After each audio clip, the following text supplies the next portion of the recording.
You are listening to Midlife with Courage. This is where women in midlife come for inspiration, motivation, and sometimes a little education to help them flourish after 40. Don't forget to hit that follow or subscribe button so you don't miss an episode. Now let's get started.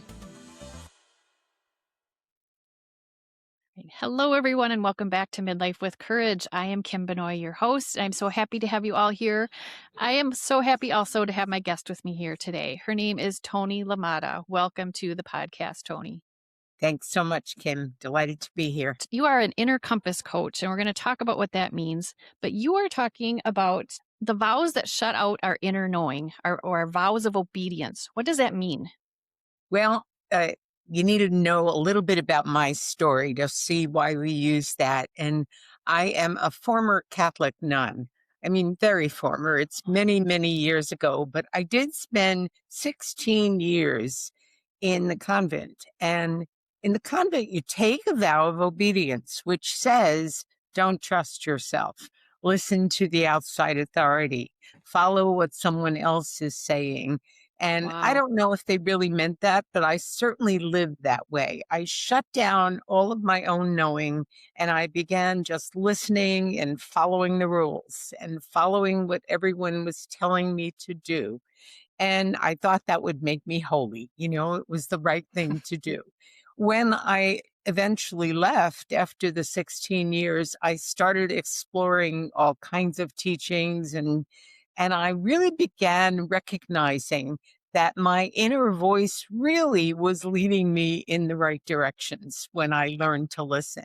And so I didn't do it consciously, but I discovered later that over the years, everything I was studying was teaching me how to trust myself. And so recently, I'm a New Thought minister, but I recently gave up running churches and I'm doing online coaching. And what I found is that so many people really give their authority away. And so I discovered everybody takes vows, not of obedience necessarily, but for some, they pay attention to what their parents were telling them, or they're listening to what's happening in the corporate world and their bosses, or they're into perfectionism, or trying to please other people. And they may not call them vows, but they might as well, because they make that promise to themselves, to the world. And as a result, they shut down their own inner voice. Schools even teach us, raise your hand. You don't have anything to say. Basically, give me the answer I want. Right. It's like we were taught not to trust ourselves. And so it's no wonder when we get to midlife, we begin saying, wait a minute, I think I have some wisdom here. Maybe if I listen to myself instead of everybody else, I'd be better off. So. Yeah, for sure. For sure. And that's a huge thing. One of my keys when I talk to other women is you've got all this inside of you, go back to it, find it again and bring it out again. And I love that. I love the idea of vows of obedience. That really resonates with me for sure. Just going back to the convent for a second, why did you decide to leave after 16 years? Was it these thoughts were kind of happening or was it something else? A little bit of that. Part of it was the church at that time was teaching things that I didn't totally agree with. And I felt like, how can I be a representative of something? But I also felt a longing. I think I entered the convent because I had never seen a healthy marriage. I didn't know that at the time. I thought it was a sublime reason, and it was. It had, some of that in it.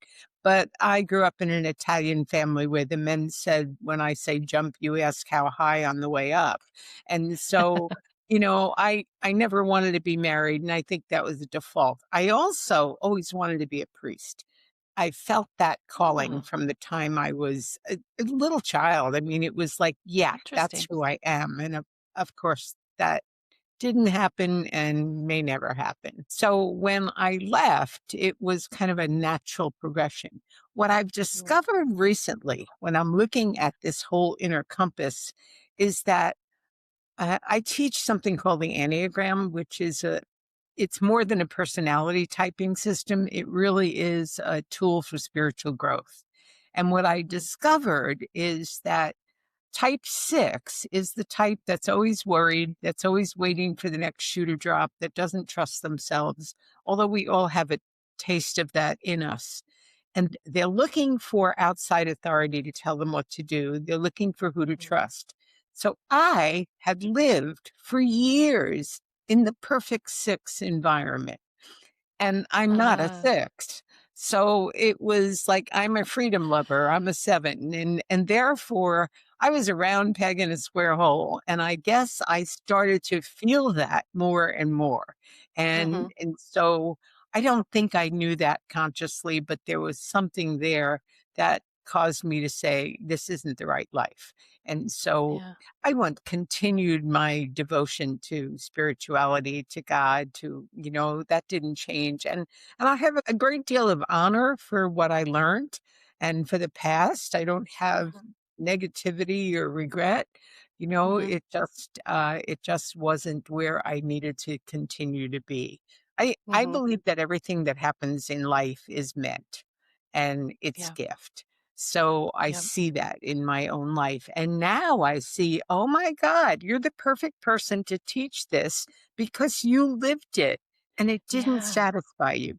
I just wrote a book about just this whole concept. And part of it, I talk about the difference between conditional trust and ground trust.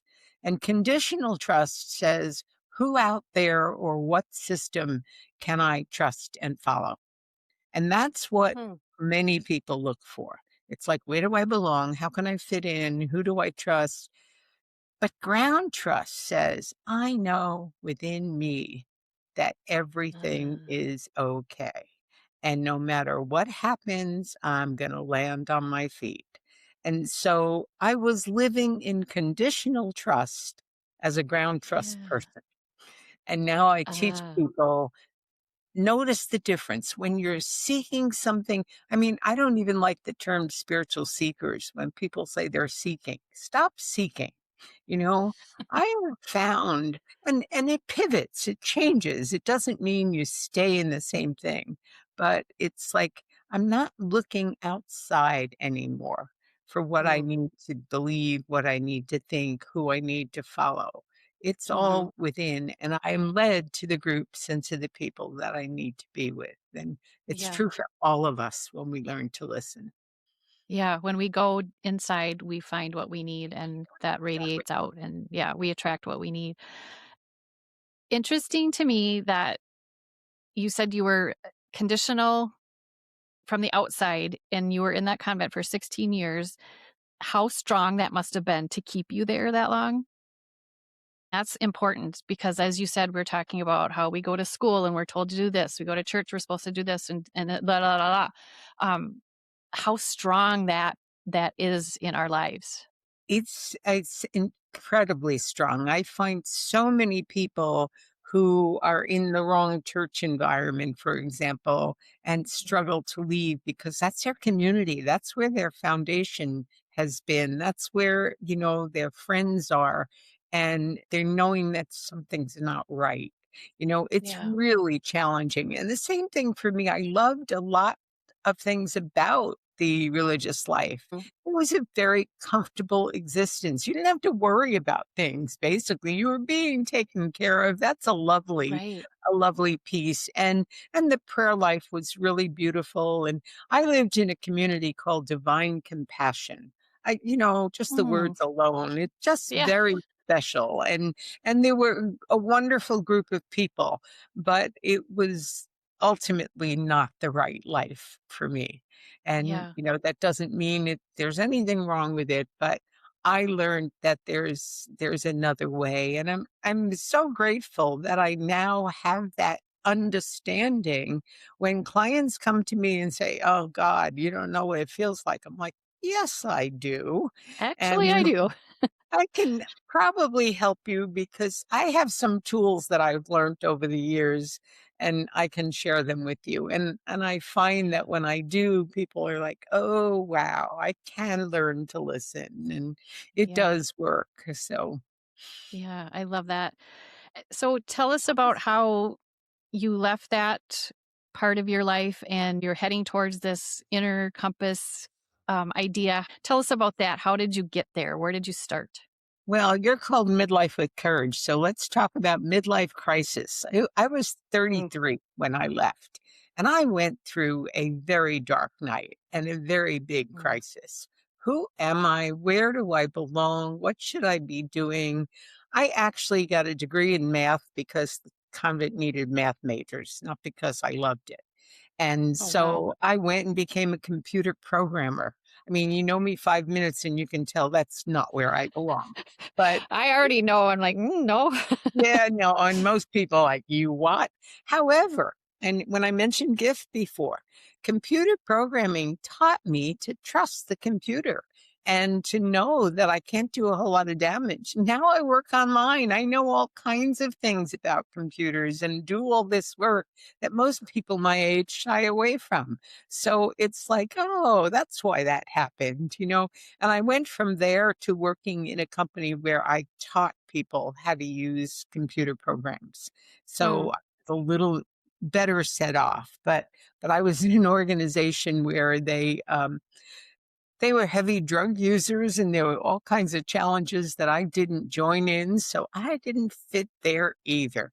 And so I eventually left and started my own business. I've been a serial mm, entrepreneur ever since.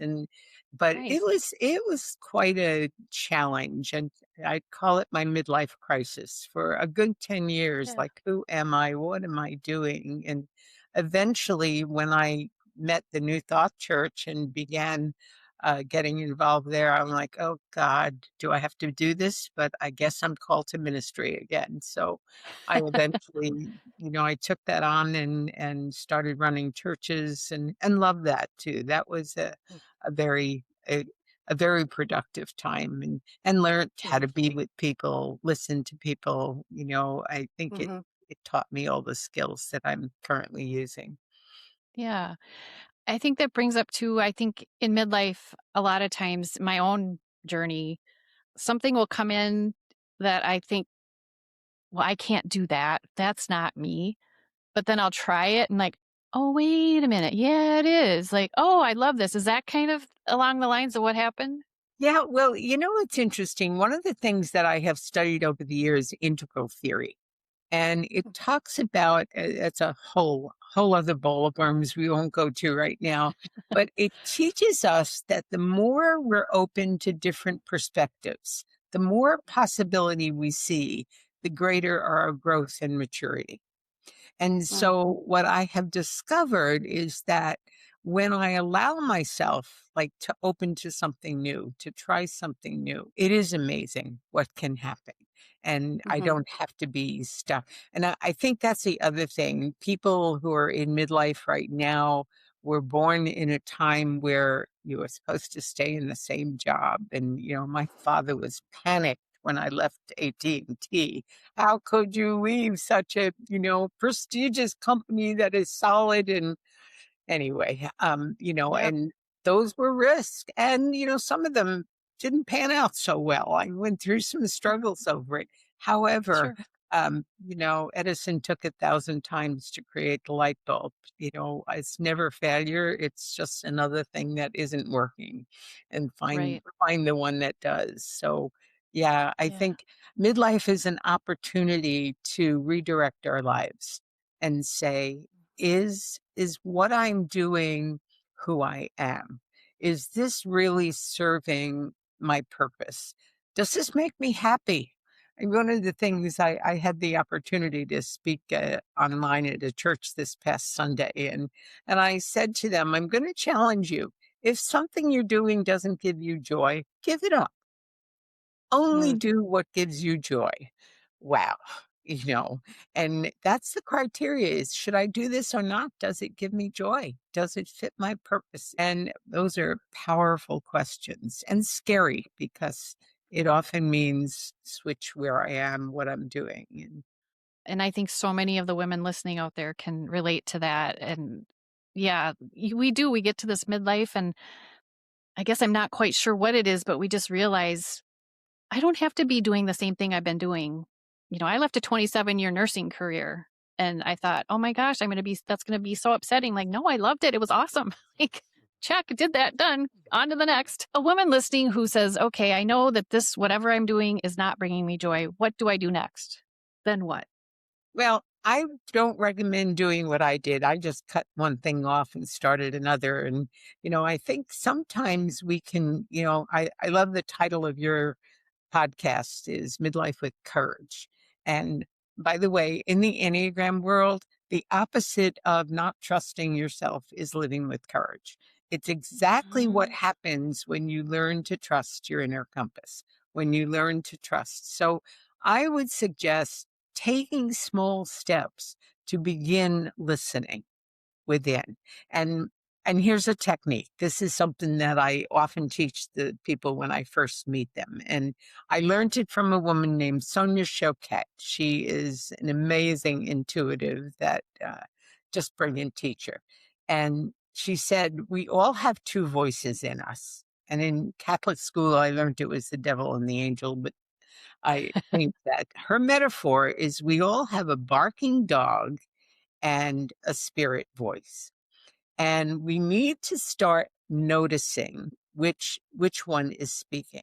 The barking dog is loud. The barking dog is always saying, you should be doing this, you shouldn't be doing that. Be careful with this, watch out for that. What about this? That's the barking dog. Mhm. Spirit doesn't always tell us what we want to hear. So it's not like it's what our ego wants, but it's a voice that's gentle, that's loving, and that makes perfect sense. And it makes sense not just with our head, but with our heart. Something in us, and we can actually feel the difference in our body. When that Mhm. barking dog is barking, everything tightens. The stomach starts to hurt, your shoulders lift, Yep. you get headaches. I mean, people just dismiss that instead of listening. Pay attention. So to me, if you're trying to move into something new, don't jump to it. I took at Mhm. least 5 years before I left the convent when I knew I should. You Mm. know, and That's a while. yeah, I'm not suggesting take 5 years, but take your time. Don't necessarily, especially if you're anxious, if you're the type that's worried about it, it's not going to help your anxiety. The best thing to do is to start paying attention and even start journaling a bit. Hey, when I was feeling this is what happened. When I was feeling this is what happened. And it will start to guide you and lead you. And don't look outside. I love people to take my courses and to do things. You don't need courses. You don't need coaches. You don't. No. Did I say that? I didn't mean I that. got it recorded. Well, I think the truth is that, Yeah. and this is one of the things that I pride myself on. I am not the kind of coach that tells anybody what to do. I'm Mm. the coach that stands beside you as you're discovering yourself and helps you to see and to notice and to ask the right questions, hopefully, to Mhm. get you to look within. So yes, we need one another. But Yes. someone that's really struggling with that, knows there's a change that's needed, be patient with it, but start to listen to those two voices. I had Mhm. a client once, a guy named Jerry, who I always remember him. He always came to me in crisis, but all I'd have to say to him, Jerry, what's your stomach telling you? Oh God, the stomach's telling me don't. Well, there's your answer, or oh my God, I'm thinking of moving cross country and it gives me this incredible sense of peace. Well, you might consider it. It's Yeah. interesting. It may not be what you thought, but notice what your body's saying. It never lies. Yeah. Yeah. We can get a lot of information from our body. And we just aren't used to listening to it. At least I haven't been until recently. But Well, and yeah. then somebody recently taught me, the body is the only time we're actually in the present moment. Our minds are always in the future or the past. Our Yeah. emotions are all over the place, but our body is always here. So if you want to be in the moment, which is what every spiritual teaching teaches us to do, is like Yeah. just feel your breath, your sensations. Be here right now. Mm. And when that happens, it clears your heart to know what you love, and it actually quiets the mind so that you Mhm. can start listening to the possibility, to the vision, rather than Mhm. to the noise of what if or the I shouldn't or what's going to happen. Yeah. You stop listening to that barking dog. It's not quite so loud. Exactly. Yeah, I love that. So, how does spirituality, I want to say religion, but how does that fit into your life now? Well, I am now an ordained New Thought minister in an organization called Centers for Spiritual Living. I am also very much part of an organization called the Integral Christian Network. And integral theory, as I mentioned earlier, is recognizing that all paths that lead to God are good. So it's Mm. accepting of everyone, everything. And Mhm. so I don't have a formal religion. I never read the book, but I love the title called A Religion of One's Own. And it's really, I let myself really experience the next thing that shows up that I'm going to learn from. Ah. I'm really Oh. into the divine feminine. So I speak a lot to Sophia, is like, be the wisdom for me. Before I come on any podcasts, I do a quick Sophia, it's yours. Take it, Oh my speak gosh. through me. And I think that if I'm going to describe my own spirituality now, it's a much more feminine spirituality. It's Mhm. it's a an honoring of my own knowing. I Mhm. had a wonderful teacher who taught me something that kind of opened up a lot for me, is that there are three faces of God, and most of us get caught with one or two. And the three faces are the God beyond us, imminent face of God that we can't name. The Tao that can be named is not the Tao, the one we question, what we think of, the God of our reasoning, if you will. Then there's Mhm. the intimate God. And many people have a relationship with the Buddha, with Jesus, with angels, with saints, whatever. That's the more intimate face of God. But then there's Mhm. the inner face of God, recognizing that the child of an elephant is an elephant. So if we are children of God, we must be gods. And there is that divine spark within us. So I honor that. And I use all three of those at different times. There are some times I need an intimate connection and talk to God, Mhm. mostly to Sophia, to guides and angels. I believe in all of that. There are Yeah. some times that I just need to think about it a little bit more. And so I'm more with the expanded infinite face of God. So the infinite face, the intimate face, and the inner face. It's really helpful Mhm. because most people and most religions stress one or the other and Yeah. they put down the third. In New Thought, for example, we never talk to God, we speak as God. Well, I was missing that piece. And when I Mm. realized, wait a minute, don't throw any of the baby out with the bathwater. You can continue to grow. In integral theory, we call it transcend and include. You want to include what's good, which is why I look back at my convent days as something that was sacred. It was great. It was stressful to leave at 33 and not know the Yeah. Beatles and not know anybody I can talk to because I never watched TV. But Oh my gosh. eventually I learned, Yeah. so I focus more on what I got from that rather than from what was missing. Which, yeah. I grew up as a Lutheran, and we won't get into the whole story why I don't even go to church now, but but I still have a relationship with God, and he's in me. And I love the phrase that I'm the daughter of the king. That it's kind of along those lines, where that just like I even just sat up straighter when I said that. Like that is such a big part of me.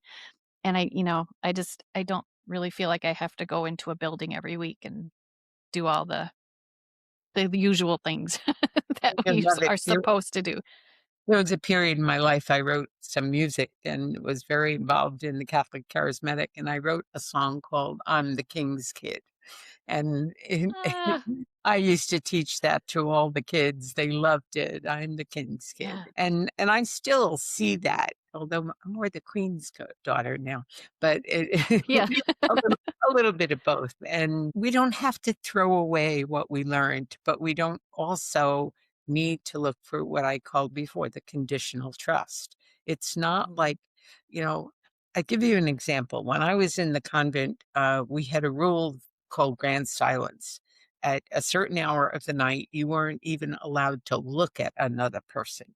No, never Oh, mind, speak to them. I mean, it was grand silence. And one night, someone was crying, and I could hear it. And everything in me wanted to go over and comfort her. So I did. And I remember waking up the next morning because that was like a big rule to break. And I mhm. realized I didn't die. I wasn't struck down. I wasn't going to hell. Maybe Yeah. there was something in me that knew when the rule was correct and when I should break it. I think that Mm, was the beginning of my opening to my own knowing. Remember it like it was yesterday, and it was probably 50 years ago, so just mhm. amazing. Um, we learn, we follow when we can follow our own heart. It shows us exactly what needs to happen. And it was so powerful to say. I do remember waking up thinking, oh my God, I'm going to be struck dead. Look what I just did. And then I'm like, maybe not. Yeah, Maybe there's something to this knowing that, I yeah, can trust myself. yeah. And I think that happened for a reason too. That was meant for you to do that.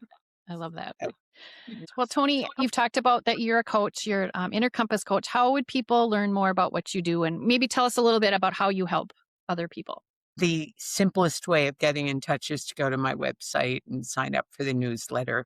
And I send somebody a, a PDF that talks about why don't I trust myself? And it talks a little bit about the vows that we take. So the website is simply my name, Toni, ToniLamotta.com.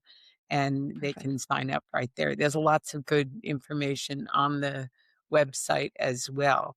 And what I do is I have a unique system. It's a 6-month hybrid program where people can do training, and they do the training mostly on their own. And then once a week, we come together as a group to do coaching and questions. Now, Hmm.